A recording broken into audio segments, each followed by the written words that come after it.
British invasion. From the inception and creation of the country called Nigeria, there has been a disposition of dislike for the Igbo. Many believe that this disdain for the Igbo was handed down from the British to the Northerners mainly.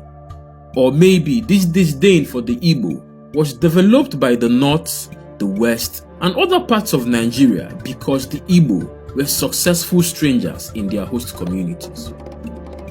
The British, being the architects of Nigeria, disliked the Igbo because they were and are difficult to conquer or rule. The Igbo had a mind of their own and posed a great challenge to the colonialist government structure.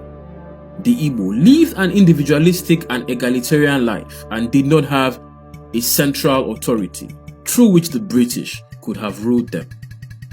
The Ekumeku War of Resistance against British rule that lasted for 31 years and other wars from various parts of Igbo land to resist British invasion was more reason why the British despised the Igbo. The difficulty of the Igbo drove the British to create more alliances with the northern emirs among other leaders of other ethnic nationalities in Nigeria. So, at amalgamation, the favorites of the British were the Northerners. From the inception